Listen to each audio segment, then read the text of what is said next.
ಅವಮಾನ ಆಗಿದೆ. ಇದು ದೇಶದ ಸಂವಿಧಾನಕ್ಕೂ ಕೂಡ ವಿರೋಧಿ. ಈಗ ಅಲ್ರಿ ಡಿ ಕೆ ಶಿವಕುಮಾರ್ ಅವರೇ, ನೀವು ಅಂಥ ಸ್ಥಾನದಲ್ಲಿ ಕುಂತಿದ್ದೀರಿ, ನಾಚಿಕೆ ಆಗಲ್ವೇನ್ರಿ ನಿಮಗೆ? ಕುಂತ್ಕೊಂಡಂಥ ಹೇಳಿಕೆಗಳನ್ನು ಕೊಡ್ತಿದ್ರಿ ನೀವು ಅಲ್ರಿ. ಅಲ್ಲಿ ಅಂಥ ಸ್ಥಾನದಲ್ಲಿ ಕುಂತ್ಕೊಂಡು ನೀವು ತಿಹಾರ್ ಜೈಲಲ್ಲಿ ಬಿದ್ದಾಗ ಯಾರು ನಿಮ್ಮನ್ನು ಹೊರಗಡೆ ತೊಗೊಂಡು ಬಂದಿತ್ತು? ನ್ಯಾಯವಾದಿ ಅಲ್ರಿ. ನೀವು ಸರ್ಕಾರದಲ್ಲಿ ಉಪಮುಖ್ಯಮಂತ್ರಿ ಕುಂತಿದ್ದೀರಲ್ಲ, ಆ ವ್ಯವಸ್ಥೆಯನ್ನು ರೂಪಿಸಿಕೊಟ್ಟಂಥ ಒಬ್ಬ ಸಂವಿಧಾನ ಶಿಲ್ಪಿ ಡಾಕ್ಟರ್ BR ಅಂಬೇಡ್ಕರ್ ಅವರನ್ನು ಮರ್ತರೇನ್ರಿ ನೀವು? ನಾಚಿಕೆ ಆಗಲ್ವೇನ್ರಿ ನಿಮಗೆ? ಇಂಥ ಎಲ್ಲ ಕೆಲಸ ಮಾಡಿದಂಥ ನ್ಯಾಯವಾದಿಗಳಿಗೆ, ದೇಶದ ರಕ್ಷಕರಾಗಿರೋ ನಮಗೆ, ಸಾಮಾನ್ಯ ಮನುಷ್ಯನಿಗೆ ನ್ಯಾಯ ಕೊಡುವಂಥ ನಮ್ಮ ನ್ಯಾಯವಾದಿಗಳಿಗೆ ನಮಗೆ ಅವಮಾನ ಆಗೋ ರೀತಿಯಲ್ಲಿ ಮಾತಾಡಿದ್ರಿ ನೀವು. ಸ್ವಂತ ನಿಮ್ಮ ಮಕ್ಕಳು ಕೂಡ ನ್ಯಾಯವನ್ನು ಓದ್ತಾ ಇದ್ದಾರೆ. ಮುಂದಿನ ಭವಿಷ್ಯ ಅವ್ರಿಗೂ ಕೂಡ ಯೋಚನೆ ಮಾಡಿದೆ. ನಿಮ್ಮ ನಾಲಿಗೆಯನ್ನು ಹರಿಬಿಟ್ಟಿದ್ದೀರಿ. ಇದಕ್ಕೆ ನಾವು ಎಚ್ಚರಿಕೆಯನ್ನು ಕೊಡ್ತಾ ಇದ್ದೇವೆ. ಈ ಮುಷ್ಕರವನ್ನು ನಾವು ಇವತ್ತೇ ಹಿಂತುಕೊಳ್ಳಲ್ಲ. ಇದು ಎಲ್ಲಿವರೆಗೆ ನಾವು ಮುಂದುವರಿಸ್ತೀವಿ ಅಂದರೆ, ನೀವು ಬಹಿರಂಗವಾಗಿ ಪತ್ರಿಕಾ ಸಭೆಯನ್ನು ಕರೆದು ಈ ಅವಮಾನ ಮಾಡಿದ ನ್ಯಾಯವಾದಿಗಳ ಕುರಿತು ನೀವು ಮತ್ತೆ ನಮ್ಮನ್ನು ಗೌರವಿಸುವ ಹಾಗೆ ನೀವು ಹೇಳಿಕೆಯನ್ನು ಕೊಡಬೇಕು, ಕ್ಷಮೆಯನ್ನು ಕೇಳಬೇಕು. ಬಹಿರಂಗ ಕ್ಷಮೆಯನ್ನು ಕೇಳಿದ ನಂತರ ನಾವು ಹಿಂತುಕೊಳ್ತೇವೆ. ಇಲ್ಲ ಅಂದರೆ ನಿಮ್ಮ ಮೇಲೆ ಮಾನನಷ್ಟ ಮೊಕದ್ದಮೆ ಮತ್ತು ಕಂಟೆಂಪ್ಟ್ ಆಫ್ ಕೋರ್ಟ್ ಅನ್ನು ಕೇಸನ್ನು ಹಾಕ್ತೀವಿ. ಯಾವುದೇ ನ್ಯಾಯವಾದಿಗಳು ನಿಮ್ಮ ಪರ ವಕಾಲತ್ತು ವಹಿಸಬಾರ್ದು ಅಂತ ನಾವು ಬಾರ್ ಕಮಿಟಿ ಅಂತ ತೀರ್ಮಾನ ತಗೊಳ್ತಾ ಇದ್ದೀವಿ. ಹಾಗಂತ ಜಿಲ್ಲಾ ವಕೀಲರ ಸಂಘದಿಂದ ನಾನು ಅಧ್ಯಕ್ಷರಾಗಿ ಮಾತನಾಡ್ತಾ ಇದ್ದೇನೆ. ಜೈ ಹಿಂದ್, ಜೈ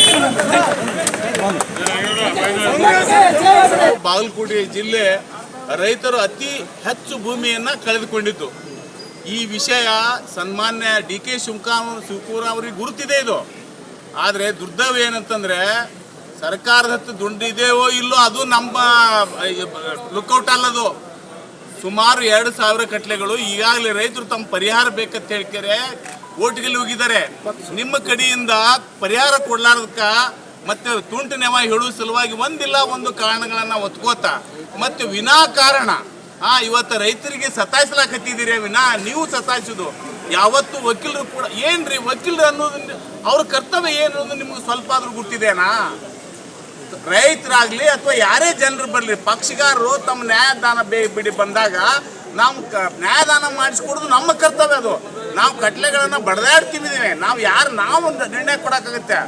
ಎಕರೆಗೆ 60 ಲಕ್ಷ 80 ಲಕ್ಷ ಏನ್ರಿ ಸಾಮಾನ್ಯ ಜ್ಞಾನ ಇರ್ಬೇಕು ನಿಮ್ಗೆ. ನೀವು ಸಚಿವರು ಆದರೆ ವಕೀಲರ ಕರ್ತವ್ಯ ಏನಿರ್ತದೆ, ನ್ಯಾಯಾಧೀಶರು ಮಾಡೋದು ಅದನ್ನೆಲ್ಲ 60 ಲಕ್ಷ 70 ಲಕ್ಷ 80 ಲಕ್ಷ ಮತ್ತೊಂದು ಮುಗಿದೊಂದು ಅದು ನಮ್ಮ ಕರ್ತವ್ಯ ಅಲ್ಲ. ನಾವು ಮಾಡ್ರಿ ಸಾಹೇಬ್ರ ಅಂದ ತಕ್ಷಣನೇ ಜಡ್ಜ್ಗಳು ಮಾಡಿ ಒಂದು ಆಗ್ಲಾರ್ದ ಭೂಮಿಗೆ 60 ಲಕ್ಷ 80 ಲಕ್ಷ ಕೊಡೋಕ್ಕಾಗಲ್ಲ.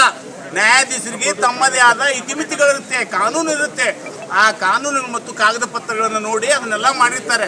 ನೀವು ಅದು ಬಿಟ್ಕೊಂಡು ಅದನ್ನ ಚಾಲೆಂಜ್ ಮಾಡೋದು ಬಿಟ್ಕೊಂಡು ಇವತ್ತೇನದ ವಕೀಲರು ತಪ್ಪು ದಾರಿಗಳಿತೀರಿ ಅಂತ ಹೇಳ್ತಿರಲ್ರಿ, ಇದು ಖಂಡನೀಯ. ಇದು ಯಾಕಂತಂದ್ರೆ ವಕೀಲರು ಈ ದೇಶಕ್ಕೆ ಸ್ವಾತಂತ್ರ್ಯ ತಂದು ಕೊಟ್ಟಂತ ವ್ಯಕ್ತಿಗಳು.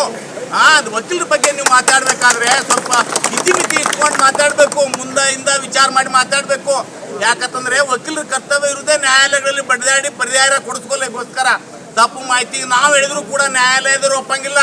ಅದಕ್ಕೆ ನಮ್ಮ ಧರ್ಮ ಏನಿದೆ, ವೃತ್ತಿ ಧರ್ಮ, ನ್ಯಾಯ ಕೊಡುವುದೇ ವಿನಾ ನಾವು ಯಾವ್ರಿಗೆ ಜನರಿಗೆ ತಪ್ಪು ಮಾಹಿತಿ ಹೇಳುವಂಥ ಪ್ರಶ್ನೆ ಬರಂಗಿಲ್ಲ. ದಯಮಾಡಿ ಸನ್ಮಾನ್ಯ ಡಿ ಕೆ ಶಿವಕುಮಾರ್ ಅವರು ನ್ಯಾಯವಾದಿಗಳಿಗೆ ನೀವೇನು ತಪ್ಪು ಮಾಹಿತಿ ಕೊಡ್ತಾ ಇದ್ದಾರೆ ಅಂತ ಹೇಳ್ತಿರಲ್ಲ, ಆ ಶಬ್ದವನ್ನು ತಕ್ಷಣ ಹಿಂದಕ್ಕೆ ತಕ್ಕೊಡ್ಬೇಕು. ವಕೀಲರ ಸಮುದಾಯಕ್ಕೆ ಕ್ಷಮೆ ಕೇಳಬೇಕು. ಆ ಮುಖಾಂತರ ನನ್ನ ಈ 2 ಮಾತುಗಳನ್ನು ಹೇಳ್ತಾ ಇದ್ದೇನೆ.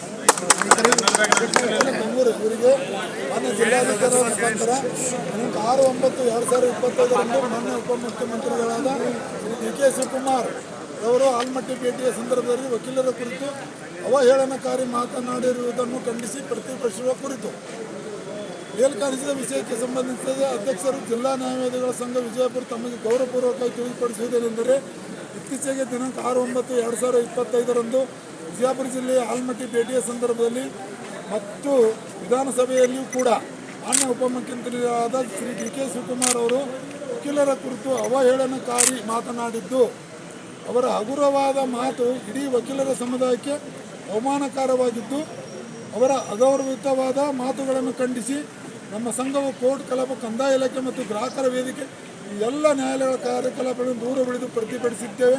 ಆದ್ದರಿಂದ ದಯಾಳಗಳ ತಾವು ಮಾನ್ಯ ಉಪಮುಖ್ಯಮಂತ್ರಿಯಾದ ಶ್ರೀ ಡಿ ಕೆ ಶಿವಕುಮಾರ್ ಅವರು ವಕೀಲರ ಕುರಿತು ಅವಹೇಳನಕಾರಿಯಾಗಿ ಆಡಿದ ಮಾತುಗಳನ್ನು ಹಿಂಪಡೆಯಬೇಕು ಮತ್ತು ವಕೀಲರ ಸಮುದಾಯಕ್ಕೆ ಸಾರ್ವಜನಿಕವಾಗಿ ಕ್ಷಮೆ ಯಾಚಿಸುವಂತೆ ಕ್ರಮ ಕೈಗೊಳ್ಳುವುದು ಈ ಮೂಲಕ ತಮಗೆ ಗೌರವಪೂರ್ವಕ ಕೇಳಿಕೊಂಡು ಈ ಮನವಿಯನ್ನು DC ಮುಖಾಂತರ ನಾವು ವಕೀಲರ ಸಂಘದ ಅಧ್ಯಕ್ಷರಾಗಿ ಮನವಿಯನ್ನು ಎಲ್ಲ ಸಂಘದ